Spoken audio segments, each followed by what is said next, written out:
Guru ialah pendidik yang berilmu pengetahuan. Mereka dilatih untuk menguasai kemahiran mengajar dan diberi tugas mengajar kemahiran kognitif secara formal seperti membaca, menulis, mengira, menghayati sejarah, mengenali bentuk muka bumi, memahami sains dan sebagainya kepada murid-muridnya. Mereka juga bertanggungjawab mentamadunkan murid, mendidik murid bagaimana belajar, menanam sikap, nilai dan sasiat yang sempurna kepada murid dan sebagai instruktur. Oleh itu, kerajaan telah memikul tanggungjawab untuk mengaji lebih banyak guru yang dilatih melalui sistem persekolahan kerana negara kita memerlukan tenaga pekerja yang berpelajaran demi meningkatkan pembangunan negara. Menurut David Hargreaves, interaksi dalam bilik darjah melihat hubungan murid dengan guru. Semasa berinteraksi dengan murid dalam pembelajaran, seorang guru perlu mempunyai ciri seperti berkomunikasi dengan berkesan, berpandangan positif, munasabah dan bekerja secara kreatif. Guru mesti mempunyai semua ciri yang saya sebut tadi kerana bijak dalam berkomunikasi sama ada dengan pelajar maupun masyarakat dapat menyampaikan input yang berguna kepada mereka. Guru yang bersifat penyayang dan cekap menguruskan aktiviti pengajaran, pembelajaran dalam bilik darjah akan melahirkan pelajar yang berilmu, berketerampilan, berakhlak mulia, bertanggungjawab dan berupaya mencapai kesejahteraan diri serta memberi sumbangan terhadap keharmonian dan kemakmuran negara. Guru juga dapat menyalurkan cita-cita dan memperkembangkan bakat para pelajar.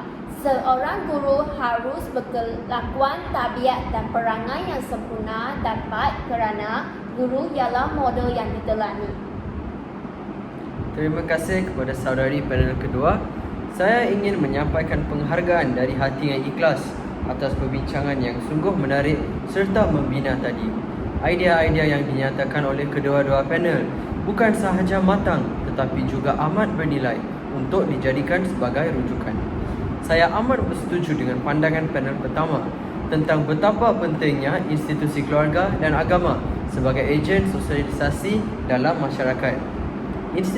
Institusi keluarga, terutamanya ibu bapa, haruslah menegakkan teladan yang baik dalam membimbing anak-anak supaya dapat membezakan antara intan dan kaca.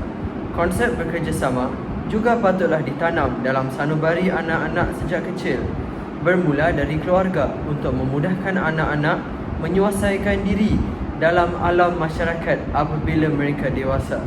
Tidak dinafikan juga, institusi keluarga dapat mendidik anak-anak supaya menjadi seorang yang penyayang dan secara langsung, hal ini dapat menyumbang kepada kewujudan masyarakat yang penyayang tanpa pertikaian dan memecahkan belahkan komuniti ini. Menurut saudari panel pertama juga, agama merupakan ejen sosialisasi yang penting. Di sini saya ingin menukilkan kata-kata pakar motivasi terkenal Malaysia, Dr. H.M. Tuah Iskandar seperti berikut. 1000 mancis tidak dapat menerangi engkau dalam kegelapan, namun cahaya keimanan pasti dapat menyuluh engkau ke jalan kebahagiaan. Dengan ini, jelaslah bahawa agama merupakan salah satu sokongan mental yang kukuh supaya kita dikurniakan ketabahan dan kecekalan jiwa dalam mendepani segala kekangan kehidupan. Tambahan pula, ajaran agama yang mengetengahkan nilai-nilai murni juga dapat membentuk jati diri individu yang kukuh dan sanggup mencapai sosialisasi yang utuh. Bertitik tolak daripada perkara yang dibincangkan tadi, saya juga agak bersetuju dengan pandangan saudari ahli panel kedua tentang kepentingan institusi pendidikan dan media massa sebagai ejen sosialisasi dalam masyarakat. Benar kata saudari tadi bahawa para pelajar banyak menghabiskan masa di sekolah dan oleh itu, rakan sebaya dan guru-guru amat berpengaruh besar terhadap pembentukan personaliti mereka. Saya juga ingin sentuh tentang idea yang disebut oleh saudari tadi tentang kewujudan aktiviti ko-kurikulum di sekolah. Dengan menyertai aktiviti ko-kurikulum, para pelajar bukan sahaja dapat mempelajari kemahiran baharu, tetapi juga dapat memanfaatkan masa kerana masa itu emas. Mereka juga tidak mempunyai kesempatan untuk melepak di kafe cyber haram dan tidak akan mengenali sahabat berpengaruh negatif sehingga melakukan gejala sosial yang terhina. Selain itu, institusi pendidikan berperanan sebagai ejen sosialisasi yang penting melalui pengajaran subjek pendidikan moral di sekolah supaya dapat memperkenalkan pelbagai nilai-nilai murni kepada para pelajar mengikut bidang tertentu seperti perkembangan diri, kekeluargaan dan alam sekitar. Menurut saudari ahli panel kedua, media massa juga antara ejen sosialisasi yang berpengaruh. Pandangan ini sangat bernas kerana kedua-dua media cetak dan media elektronik adalah mudah diakses dan boleh diperolehi dengan harga yang murah ataupun percuma. Walaupun kadang-kala informasi yang disiarkan menerusi media massa adalah tidak ditapis, namun pada pandangan saya, iaitu tanggungjawab ibu bapa atau institusi keluarga untuk menemani dan membimbing anak-anak yang masih kecil dalam penggunaan media massa supaya kemaslahatan media massa dapat dimaksimumkan dalam proses sosialisasi. Seterusnya, saya mohon saudari ahli panel pertama untuk berkongsi tentang akibat yang akan timbul jika institusi keluarga dan institusi agama diabaikan oleh masyarakat. Dipersilakan. Terima kasih atas isi-isi tambahan yang diberikan oleh saudara moderator tadi. Seperti apa yang kita ketahui, institusi keluarga memainkan peranan yang amat penting sebagai ejen sosialisasi dalam kehidupan masyarakat. Persoalannya, apakah kesan yang akan berlaku sekiranya institusi keluarga diabaikan? Antara kesannya ialah gejala sosial akan semakin berleluasa dalam kalangan remaja. Ibu bapa merupakan faktor perdana apabila membincangkan isu yang melibatkan remaja. Hal ini kerana ibu bapa sering dikatakan sebagai individu yang dekat dengan remaja dan banyak mempengaruhi proses pembentukan diri remaja. Namun begitu, ibu bapa kini mengabaikan tanggungjawab dan peranan mereka terhadap anak-anak kerana ibu bapa kini rakus mengejar kemewahan dan kebendaan semata-mata untuk memenuhi nafsu mereka. Keadaan ini menyebabkan remaja membesar tanpa belayan kasih sayang dan perhatian daripada ibu dan bapa mereka. Di sinilah timbulnya perasaan seolah-olah diri remaja tidak dihargai dan terabai. Lebih-lebih lagi, apabila remaja berhadapan dengan masalah keluarga, biar kita ambil contoh. Remaja mungkin terlibat dalam kes mencuri dan vandalisme untuk menarik perhatian ibu bapa. Menurut Dr. Syahid Hassan Ahmad, apabila remaja membuat andaian bahawa ibu bapa cuai dalam tanggungjawab mereka dan berlakunya perkara tidak diingini dalam keluarga, remaja itu akan berasa marah, kecewa dan memendam perasaan. Justru, remaja mengambil kesempatan keluar untuk meneroka dunia yang penuh dengan penipuan dan jenayah. Kerana mereka merasakan kehidupan mereka kosong sebagai akibat keperluan emosi mereka yang tidak dipenuhi dengan belayan kasih sayang daripada ibu bapa. Seterusnya, masyarakat yang tidak bertanggungjawab akan wujud sekiranya peranan institusi keluarga dikesampingkan.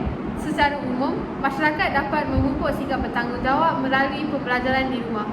Namun begitu, sesetengah ibu bapa tidak menitik beratkan nilai bertanggungjawab dalam diri remaja kerana mereka beranggapan bahawa cikgu-cikgu di sekolah akan mengajar. Ibu bapa sebenarnya turut mempunyai tanggungjawab untuk mengajar anak-anak dan bukan hanya bergantung kepada guru-guru di sekolah. Sebagai contohnya, ibu bapa boleh mengajar anak untuk menjalankan kerja rumah dan sentiasa menepati masa untuk memupuk sikap bertanggungjawab dalam diri anak. Apakah kesannya jika anak-anak tidak mempunyai tanggungjawab? Pertama sekali, anak-anak tidak akan melaksanakan kewajipan sebagai seorang anak. Mereka akan mengabaikan ibu bapa mereka yang menjaga mereka sehingga dewasa apabila mereka sudah berjaya dan mendirikan keluarga sendiri.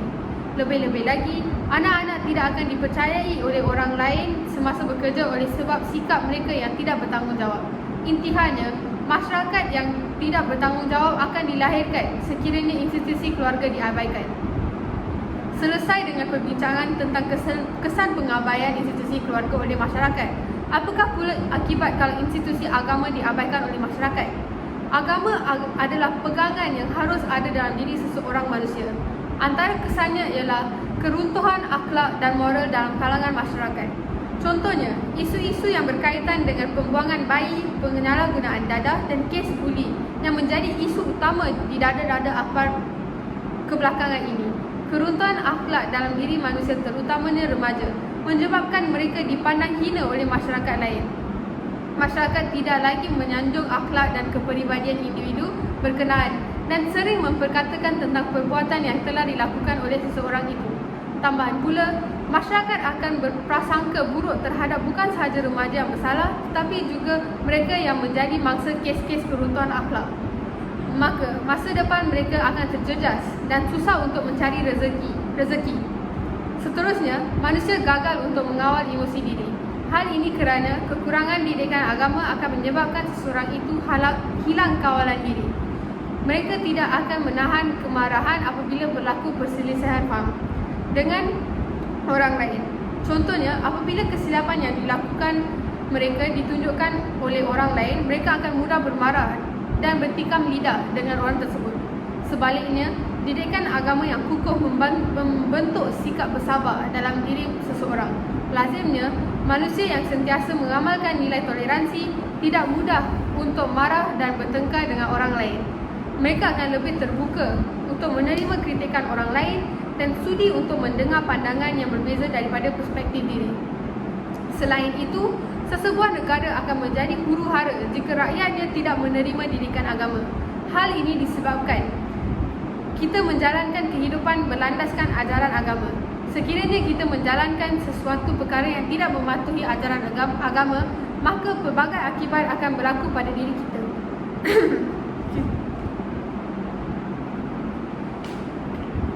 Biar kita ambil contoh, masyarakat Arab Jahiliyah banyak melakukan perkara yang tidak bermoral seperti pembuangan bayi perempuan, judi, zina kerana mereka masih belum menerima ajaran Nabi dan Rasul. Akibatnya, negara mereka sering berlakunya peperangan dan rakyat hidup dalam keadaan seksa. Kesimpulannya, institusi keluarga dan agama harus dititikberatkan oleh masyarakat agar proses sosialisasi dapat dijalankan kerana pengabaian institusi keluarga dan institusi agama akan mengundang banyak masalah yang serius. Terima kasih kepada saudari ahli panel pertama kerana sudi berkongsi pandangan anda. Baiklah, bagi saudari ahli panel kedua, bolehkah anda menceritakan akibat yang timbul jika institusi pendidikan dan media massa diabaikan oleh masyarakat? Terima kasih saudara moderator. Media massa juga merupakan ejen sosialisasi yang penting dalam membina masyarakat yang berilmu. Ejen sosialisasi media massa adalah bentuk transportasi komunikasi massa yang dapat didefinisikan sebagai penyebaran pesan secara luas, cepat dan terus-menerus kepada audiens yang besar. Oleh itu, ejen sosialisasi media massa dapat mendorong dan membangkitkan semangat belajar dalam kalangan masyarakat Malaysia. Surat khabar, majalah dan tablet merupakan media cetak yang tergolong dalam media massa. Media elektronik pula seperti radio, televisyen dan video juga memberi pengaruh yang besar kepada perubahan tingkah laku individu. Televisyen merupakan faktor utama dalam mensosialisasikan anak-anak dalam kalangan keluarga atau masyarakat. Contohnya, berita dalam televisyen menumbuhkan kejadian seperti kejatuhan kapal terbang, skandal seks, pembunuhan dan peristiwa-peristiwa yang sensasi. Berita-berita ini secara langsung dapat menambah ilmu pengetahuan masyarakat tentang apa sedang berlaku dalam dunia. Terdapat juga program dan iklan di televisyen yang boleh memperkenalkan penonton kepada budaya yang baru dan tidak biasa dilihat. Contohnya, mereka yang tinggal di luar bandar dan kawasan pedalaman akan mengetahui gaya hidup manusia di bandar, manakala mereka yang tinggal di bandar akan dapat mempelajari cara hidup petani, nelayan yang tinggal di luar bandar. Hal ini secara tidak langsung mendedahkan penonton kepada cara hidup masyarakat lain di pelbagai pelosok dunia dan menambah ilmu mereka. Selain itu, internet dan komputer juga merupakan media massa yang sangat berpengaruh dan membina masyarakat yang berilmu. Hal ini terbukti kerana ramai pelajar mencari maklumat dengan melayari internet untuk menyiapkan tugasan mereka. Mengikut kajian, ahli sosiologi telah mendapat bahawa isi permainan video dan maklumat dalam internet dapat mensosialisasikan penggunaannya. Tambahan pula, media massa juga menerbit rancangan berunsur agama dan pendidikan melalui televisyen dan radio. Hal ini secara tidak langsung dapat mensosialisasikan penonton dan pendengarnya. Media massa juga sering menyelipkan pengajaran atau cerita bermotivasi tokoh-tokoh terkenal dalam artikel maupun dokumentari yang seterusnya dapat mewujudkan fungsi mensosialisasikan penggunaannya melalui ajaran yang baik dan memanfaatkan mereka. Kesimpulannya, institusi pendidikan dan media massa adalah amat mustahak sebagai ejen sosialisasi dalam membina masyarakat yang berilmu. Oleh itu, institusi pendidikan dan media massa tidak harusnya diabaikan oleh masyarakat. Terima kasih kepada saudari ahli panel pertama yang berjaya meluaskan pengetahuan saya dengan penjelasan akibat yang akan timbul jika institusi pendidikan dan institusi media diabaikan oleh masyarakat yang amat kritis dan tepat. Setelah meneliti perbincangan yang sistematik tadi, izinkan saya untuk mengungkap semula beberapa isi yang penting dan perlu dititik beratkan oleh semua. Saya akan bermula dengan akibat yang akan muncul apabila institusi keluarga diabaikan. Apabila ibu bapa tidak menyedari tanggungjawab mereka terhadap perkembangan diri anak-anak dan biarkan sendiri sibuk dalam pekerjaan, maka anak-anak akan mencuba menarik perhatian ibu bapa dengan melanggar peraturan sekolah atau memenuhi keperluan emosi mereka di luar keluarga. Anak-anak yang masih berfikiran mentah akan mudah terpedaya sehingga mereka akan terjerumus dalam kancah kemaksiatan, iaitu gejala sosial yang terhina atau menjadi mangsa gejala sosial seperti kes rogol dan penagihan dada yang tentu akan menjejaskan masa depan anak-anak. Pengabaian institusi keluarga juga akan melahirkan masyarakat yang tidak bertanggungjawab dan tidak bertata susila, kerana memanglah ibu bapa mereka juga menunjukkan contoh yang salah di rumah. Situasi ini bertepatan dengan peribahasa seperti ketam mengajar anaknya berjalan dengan betul. Seterusnya, saya amat bersetuju dengan pandangan saudari ahli panel pertama tentang bagaimana pengabaian agama akan mengakibatkan keruntuhan akhlak masyarakat. Mereka yang terbabit dalam gejala sosial bukan sahaja menggadaikan masa depan diri, tetapi juga menganiaya mangsa gejala sosial yang tidak bersalah sehingga alam masyarakat ini tidak lagi aman dan penuh dengan krisis yang tidak tersangka. Benar juga pandangan saudari bahawa apabila agama diabaikan, maka seseorang individu akan gagal mengawal emosi diri. Tanpa pengukur keimanan dalam jiwa, seseorang individu akan melangkau sempadan dan berkelakuan tanpa kesederhanaan. Jadi, masyarakat ini akan penuh dengan individu yang ego dan tidak sanggup mengakui kesalahan diri. Tambahan pula, negara akan menjadi huru-hara dan tidak lagi aman kerana rakyat negara berlaku sesuatu dengan sesuka hati dan tidak mematuhi peraturan dan undang-undang. Pendek kata, kehilangan keimanan, kehilanglah kemanusiaan. Bagi saudari ahli panel kedua pula, sila izinkan saya membuat kesimpulan mengenai ucapan anda tadi. Akibat pengabaian pendidikan oleh masyarakat, terutamanya dapat dilihatkan dalam isu pengangguran yang kian serius. Tidak dapat dinafikan bahawa mereka yang tidak mempunyai latar akademik yang berlayak tidak akan menjadi penjawat yang tinggi dan oleh itu menjadikan sumber pendapatan mereka yang tidak stabil. Tanpa mementingkan institusi pendidikan, mereka bukan sahaja mempunyai taraf hidup yang rendah, malah terpaksa mengalami stres sara hidup dan kerap mempertikaikan nilai diri sendiri kerana sentiasa dipandang rendah oleh orang lain. Tidak mustahil apabila jumlah individu yang menghidapi penyakit mental seperti kemurungan meningkat secara drastik kerana pengabaian institusi pendidikan telah mempengaruhi kehidupan negatif. Pada peringkat negara pula, apabila institusi pendidikan diabaikan, maka buta huruf di negara akan meningkat sehingga negara akan mengalami masalah kekurangan tenaga kerja yang berilmu profesional bagi menyelesaikan masalah. Jadi berlakulah kemelesetan ekonomi negara sebagai akibat peningkatkan bilangan rakyat yang tidak berpelajaran. Akhirnya, saya ingin menyimpulkan isi-isi saudari ahli panel kedua tentang akibat yang akan muncul apabila media massa diabaikan. Antaranya termasuk maklumat sukar disebar dan diberi akses. Contoh masalah berkenaan ialah kemudahan pembelian atas talian tidak dapat dimanfaatkan. Seterusnya, perpaduan negara terjejas disebabkan kekurangan ilmu terhadap budaya kaum lain yang lazimnya dapat diperolehi melalui media massa dalam kalangan masyarakat negara, serta pertumbuhan ekonomi negara terbantut disebabkan hubungan antara rakyat dan kerajaan yang berselisih kerana ketiadaan media massa sebagai pengantara.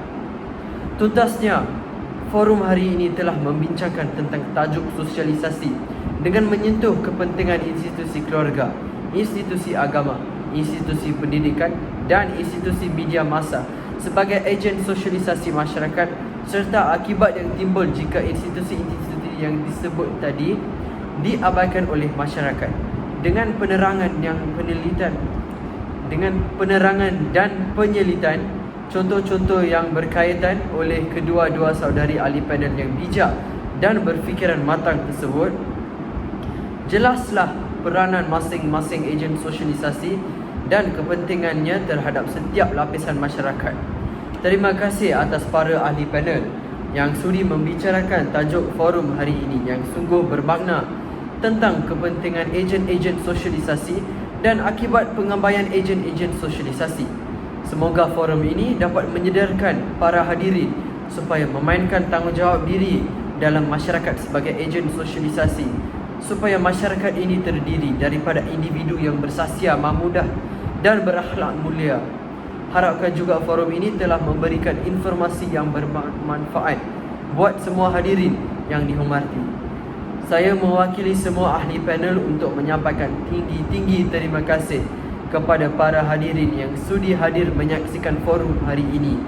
Lantaran keterbatasan masa, saya mohon mengakhiri bicara ini. Selanjutnya mohon mengundur diri. Sekarang merupakan sesi soal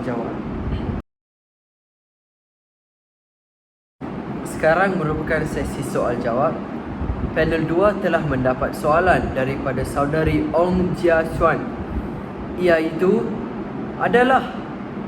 adakah cara pentadbiran sekolah dan persekitaran sekolah mempengaruhi sosialisasi pelajar?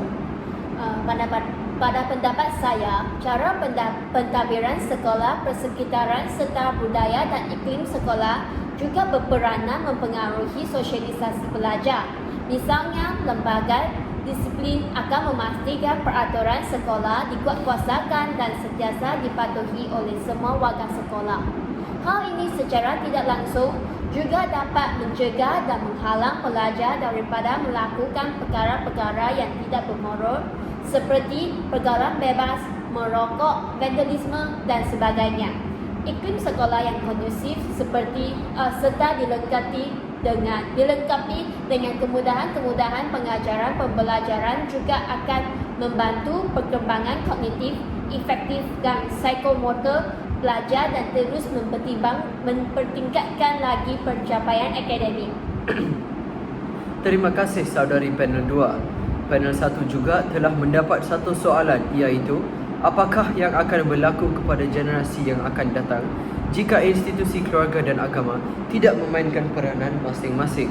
Terima kasih saudara moderator atas soalan yang ditanyakan. Pada pandangan saya, jika institusi keluarga dan agama tidak memainkan peranan masing-masing akan menyebabkan masa depan negara diumpamakan seperti telur di hujung tanduk. Hal ini kerana sudah tentu remaja pada hari ini akan menjadi masyarakat yang tiada hala tuju dalam kehidupan mereka. Jika tiada bimbingan daripada ahli keluarga, remaja lebih mudah terjebak dalam masalah sosial. Malah mereka juga tiada motivasi dan inspirasi untuk mencapai sesuatu matlamat dalam hidup mereka. Remaja yang tidak mendapat kasih sayang dan bimbingan daripada ibu bapa, mereka lebih senang terdedah kepada masalah sosial seperti penyalahgunaan dadah serta vandalisme. Mereka ingin mendapat perhatian orang lain kerana tidak mendapatkannya daripada ibu bapa mereka. Oleh sebab remaja diumpamakan sebagai pemudi tiang bangsa, pemuda harapan negara, kesan terhadap remaja akan melahirkan kesan yang negatif terhadap nusa dan bangsa. Hal ini demikian kerana kepimpinan yang berwibawa akan semakin pupus ditelan zaman kerana pemuda-pemuda hari ini tidak akan layak menjadi pemimpin masa depan. Itu sahaja dari pihak saya, saudara moderator. Terima kasih saudari panel 1. Itu sahaja bagi forum kita yang bertajuk sosialisasi. Sekian, terima kasih.